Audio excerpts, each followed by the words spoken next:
आपल्याकडे अधिक महिन्यामध्ये किंवा त्याला धोंड्याचा महिनासुद्धा म्हणतात. या धोंड्याच्या महिन्यामध्ये पै पाहुण्यांना किंवा लेक जावयाला जेवायला बोलवतात, तेव्हा हे धोंडे करतात. तर हे धोंडे प्रत्येक ठिकाणी वेगवेगळ्या पद्धतीने बनवले जातात. तर आमच्याकडे अशा पद्धतीने हे धोंडे बनवले जातात, अतिशय मस्त लागतात. तर हे धोंडे बघा हे कसे बनवलेत ते आज मी तुम्हाला शेअर करणार आहे. चला तर मग हे धोंडे कसे बनवायचे ते तुम्हाला दाखवते. तर पहिल्यांदा मी घेतलेलं आहे बघा, आपण पहिल्यांदा पीठ मळून घ्यायचं आहे. तर धोंडे आपल्याला जेवढे करायचे तेवढं पीठ घ्यायचं आहे. तर मी 7 ते 8 धोंडे करणार आहे. त्यामुळे 1 वाटी गव्हाचं पीठ, अर्धी वाटी मैदा, चवीनुसार मीठ घातलं आहे आणि अगदी थोडीशी हळद घातलेली आहे. आता त्यामध्ये सगळं एकदा मिक्स करून घेतलं आहे आणि त्यामध्ये 2 ते 3 चमचे कडकडीत असं तेलाचं मोहन घालायचं. आता हे चमच्याच्या साहाय्याने सगळं एकदा एकत्र करून घ्यायचं आहे, कारण तेल गरम आहे. नंतर थोडंसं थंड वाटलं की हातानेच एकदा सगळं एकजीव करून घ्यायचं आहे. म्हणजेच हे तेल जे आहे तर ते पिठाला एकदम चोळून घ्यायचं आहे, अगदी मिक्स करून घ्यायचं. म्हणजेच हे धोंडे जे आहेत ते छान खुसखुशीत होतात. तर आता हे सगळं एकदम एकजीव केल्यानंतर आपल्याला हे पाण्याने हे पीठ जे आहे ते मळून घ्यायचं. तर थोडं थोडं पाणी घालून आपल्याला तर जास्त सैलसरसुद्धा नाही मळायचं आणि जास्त घट्टही मळायचं नाही, अगदी मध्यम असं हा गोळा तयार करून घ्यायचा. तर आता पहिल्यांदा हे जे पीठ आहे ते मळून जर ठेवलं तर आपलं पूर्णतः सगळं स्वयंपाक किंवा पुरण वगैरे होईपर्यंत हे पीठ जे आहे अतिशय छान असं भिजलं जातं आणि हे धोंडे अगदी छान वरचं कवर त्याचं जे आहे ते छान कुरकुरीत होतं. तर बघा आता हे छान असं आपण हे मळून घेऊयात. तर आता हा गोळा तयार झालेला आहे, तर चांगलं मळून घेतलं आहे मी. तर हे पहा, अशा पद्धतीने जास्त घट्टही नाही आणि जास्त पातळही नाही. आता हे जे पीठ आहे त्यावरती तेल लावून आता हा गोळा आपण झाकून थोडा वेळ बाजूला ठेवून देऊयात. तर बघा आता हे पीठ आपलं हे मळून तयार झालेलं आहे. आता याच्यावरती झाकण ठेवून हे बाजूला ठेवून देऊयात. आता आपण तयार करूयात पुरण. तर पुरणासाठी मी डाळ घेतलेली आहे, तर अर्धा किलो डाळ आहे. आणि आता आपल्याला माप सेट करण्यासाठी मी ग्लासाने ही डाळ मोजली, तर 2 ग्लास ही डाळ भरलेली आहे. तर 2 ग्लास ही हरभऱ्याची डाळ घेतलेली आहे. तर शक्यतो तुम्ही दुकानमध्ये जी मिळते तर तीच डाळ घ्या. घरची डाळ जर घेतली तर ती व्यवस्थित कधी कधी शिजली जात नाही. तर आता बघा ही डाळ मी स्वच्छ 2-3 पाण्याने धुवून घेतलेली आहे आणि आता त्याला भिजेल इतपत भरपूर असं हे पाणी घालून आपण 1 ते 2 तासासाठी भिजून बाजूला ठेवून देऊयात. तर बघा आता जवळपास 2 तास झालेले आहेत. तर अशा पद्धतीने ही डाळ बघा छान अशी मऊशी भिजलेली आहे. बघा लगेच त्याचा तुकडा पडतो. तर 2 तास भिजवल्यानंतर आपण जेव्हा डाळ शिजायला टाकतो तर ही डाळ छान मऊ अशी शिजली जाते.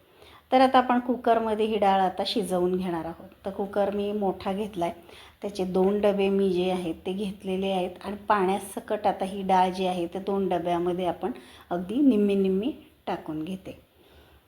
तर बघा आता यामध्ये आता शिजण्यासाठी आपल्याला भरपूर असं पाणी घालायचं. तर आता मी एवढे धोंडे करणार नाही आहेत, अर्धा किलोमध्ये आपण काही पुरणपोळ्यासुद्धा करणार आहोत. तर मी फक्त तुम्हाला धोंडे शेअर करते त्यातले. तर अगदी 7 ते 8च धोंडे करणार आहोत. तर आता 2 डब्यामध्ये डाळ आणि भरपूर असं हे पाणी घातलं आहे मी. त्यामध्ये आता आपण तेल टाकायचं आहे. तर 1-1 चमचा दोन्ही भांड्यामध्ये मी टाकलेला आहे आणि आता थोडीशी हळद घालते, म्हणजे पुरण अतिशय छान असं दिसतंसुद्धा, अगदी पिवळसर रंग येतो पुरणाला. आता हे सगळं मिक्स करून घ्यायचं. पण मला असं वाटतं की हे जे 2 डबे मी डाळ टाकलेली आहे भिजलेली, तर ती दाटण्याची शक्यता आहे. म्हणून मी पुन्हा कुकरमध्येच ही डाळ शिजवून घेते. तर अजून त्यामध्ये भरपूर शिजण्याइतकं अगदी पाणी घातलेलं आहे, कारण आपल्याला पूर्ण आमटीसाठी येळवणीसुद्धा काढायचं आहे, म्हणजे डाळीचं पाणीसुद्धा काढायचं आहे. त्यामुळे मी आता डायरेक्ट कुकरला ही डाळ शिजवून घेतलेली आहे. तर जवळपास मी 4 शिट्ट्या करून घेतल्यात. तर ही डाळ बघा आता झाकण पडल्यानंतर मी तुम्हाला दाखवते, अगदी मस्त मऊ अशी ही डाळ शिजलेली आहे आणि आता पाणीसुद्धा त्यामध्ये भरपूर असं राहिलेलं आहे. आता हे पाणी आपल्याला गाळून घ्यायचं. तर एका भांड्यामध्ये मी चाळणी ठेवली आणि त्यावरती आता ही डाळ टाकते आणि पाणी. तर पाणी जेव्हा निथळतं तर हे पाणी आपल्याला आमटीसाठी वापरायचं आहे. तर सगळी डाळ मी आता चाळणीवर टाकून घेतलेली आहे आणि आता त्यातलं सगळं पाणी निथळून घेतलं आहे. आता हे जे पाणी आहे याला येळवणी म्हणतात. तर हे जे पाणी आहे आपल्याला धोंड्यासाठी लागणार नाही, आपण ते आमटीसाठी वापरणार आहोत, त्यामुळे मी हे बाजूला ठेवले. आता ही जी शिजलेली डाळ आहे तर एका मोठ्या भांड्यामध्ये मी काढून घेतली आणि आता ह्या डाळीसाठी 2 ग्लास डाळीसाठी 1 ग्लास साखर घेतली आणि 1 ग्लास मी फोडलेला गूळ घेतलेला आहे. आता हे सगळं मिक्स करायचं आहे. तर तुम्ही 2 ग्लास गूळसुद्धा घेऊ शकता. आता हे सगळं मिक्स करून घ्यायचं आहे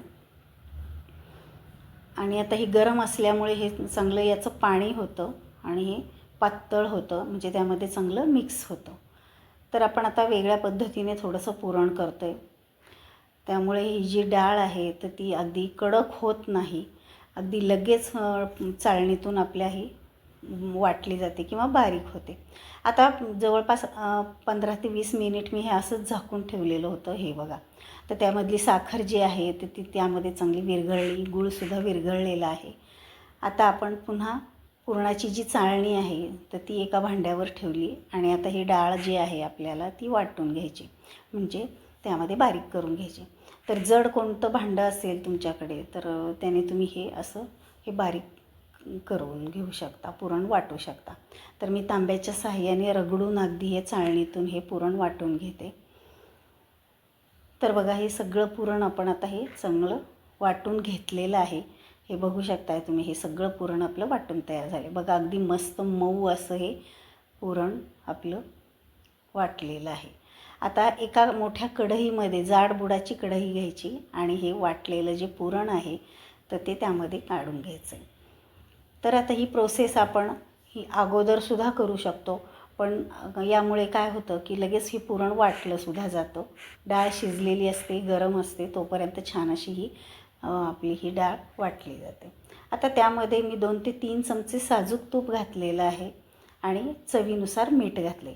आता गोडाच्या पदार्थामध्ये किंवा पुरणामध्ये जर आपण हे मीठ घातलं तर अतिशय छान चवदार असं हे पुरण लागतं. आता हे आपण गॅसवरती ठेवलेलं आहे आणि आता सतत एकसारखं हलवत राहायचं आहे, कारण आपण हे पुरण अगोदर वाटल्यामुळे हे लगेच करपण्याची सुद्धा शक्यता असते. आपण मीडियम गॅसवरती हे एकसारखं हलवत हे पुरण आपल्याला चांगलं घट्ट करून घ्यायचं. तर बघा, जास्तही गॅस मोठा करायचा नाही किंवा जास्तही बारीक करायचा नाही. अगदी आपण एकसारखं जर गॅसजवळ जर उभं राहिलो, हलवत राहिलो तर हे लवकर असं घट्ट होतं. आता रंगसुद्धा त्याचा बघा किती छान आलेला आहे आणि टेस्टसुद्धा अगदी छान त्याची येणार आहे.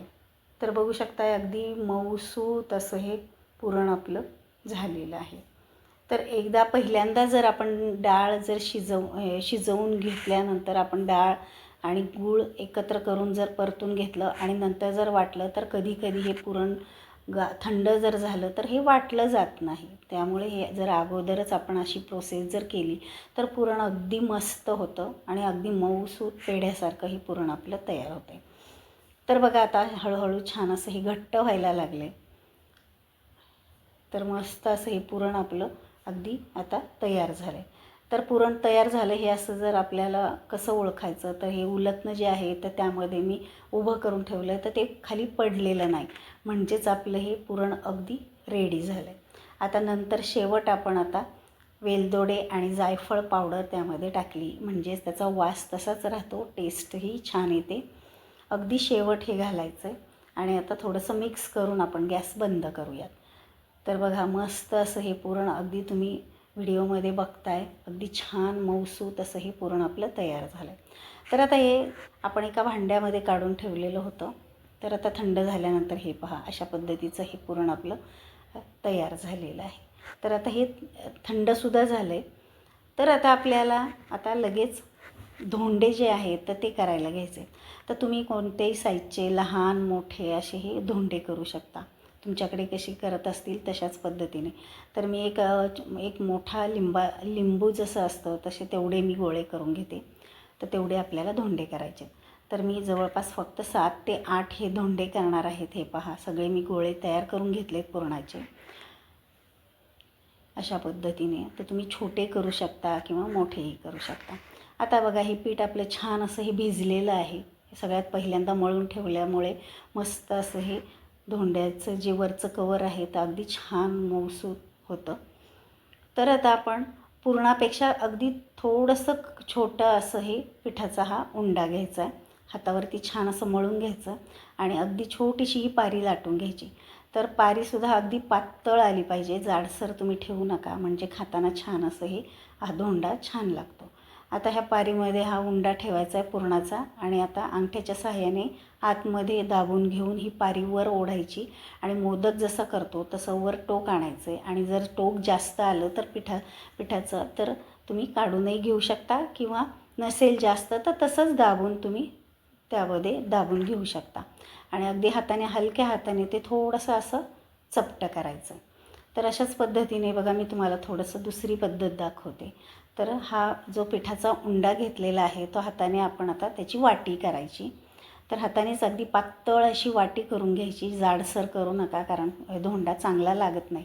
आणि पुरणाचा उंडा त्यामध्ये टाकून पुन्हा अंगठ्याच्या सहाय्याने दाबून पुन्हा ही जी पारी आहे वर ओढून घ्यायची आणि मोदकासारखं आपण आता हे असं चांगलं वरचं जे पारीचं टोक आहे ते छान असं बंद करून घ्यायचं आहे. आणि जर टोक जास्त आलं असेल तर ते काढूनही टाकलं तरी चालतं किंवा तसंच दाबून ठेवायचं. तर अशा पद्धतीने बघा हे आपण धोंडे जे आहेत ते सगळे करून घेऊया. तर तुम्हाला लहान साईजचे करायचे असले तर लहानसुद्धा तुम्ही करू शकता. आता बघा सगळे धोंडे आपले करून तयार झालेले आहेत. तर मी एकीकडे तेल तापायला ठेवलेलं होतं. तेल चांगलं तापलेलं आहे. तर आता 2-3 अशा मापाने आपण आता हे तेलामध्ये आपण तळून घेऊयात. तर आता हे जे धोंडे जे आहेत दोन्ही साईडने अगदी छान चांगले तळून घ्यायचे खरपूस असे. तर मस्त कवर जे आहे ते छान खुसखुशीत होतं आणि आतलं पुरणसुद्धा अगदी सॉफ्ट असं छान मस्त राहतं आणि चवीलासुद्धा अतिशय छान असे हे धोंडे लागतात. तर बघा हे तळले गेलेले आहेत. अगदी हलका गोल्डन रंग येईपर्यंत तळायचं आहे मीडियम गॅसवरती. तर आता आपण हे काढून घेऊयात. अशाच पद्धतीने आपण आता राहिलेले जे धोंडे आहेत ते तळून घेऊयात. तर 2-3 असे आपण ह्या बॅचने आपण हे तळून घ्यायचे. तर बघा आता राहिलेल्या आपण पुरणाचे जे आहेत तर पुरणपोळ्या आपण त्यामध्ये करणार आहोत. तर अशाच पद्धतीने अधिक महिन्यामध्ये असेच एकमेकांना जेवायला बोलवतात तेव्हा पुरणपोळीचा स्वयंपाक केला जातो आणि धोंडेसुद्धा केले जातात. तर बघा आता सगळे धोंडे आपले तळूनसुद्धा तयार झालेले आहेत. तर आपण आता हे पहा, आता धोंड्याबरोबर खाण्यासाठी एक साजूक तूप आपण घेऊयात आणि आता हे सगळे धोंडे मी एका ट्रेमध्ये काढून घेते. तर मस्त असे हे धोंडे जे आहेत वरून अगदी छान कुरकुरीत आतून सॉफ्ट असे हे धोंडे आपले खाण्यासाठी रेडी झालेले आहेत. काही ठिकाणी हे धोंडे उकडूनही घेतात, ते सुद्धा खूप छान लागतात. हा व्हिडिओ तुम्ही कोणत्या गावातून कुठून पाहताय मला हे कमेंट करून सांगा आणि तुमच्याकडे धोंडे कशा पद्धतीने बनवले जातात हे पण मला कमेंट करून नक्की सांगा. त्यासोबत हे साजूक तुपाबरोबर जर आपण धोंडे खाल्ले तर खूप मस्त लागतात. तुम्ही पुरणपोळीसुद्धा खायची विसरून जाल असे मस्त असे हे धोंडे तयार होतात. हे पहा, वरची पारी पातळ आणि आतलं हे पुरण जे आहे ते गोड अतिशय छान लागतं आणि साजूक तुपाबरोबर तर अतिशय सुंदर लागतं. नक्की एकदा अशा पद्धतीने तुम्ही करूनसुद्धा पहा आणि कसं झालं ते मला कमेंट करूनसुद्धा सांगा. तर बघा असे हे धोंडे खाण्यासाठी रेडी झालेली आहेत. तर तुम्हाला या धोंड्याचा व्हिडिओ कसा वाटला मला कमेंट करून सांगा.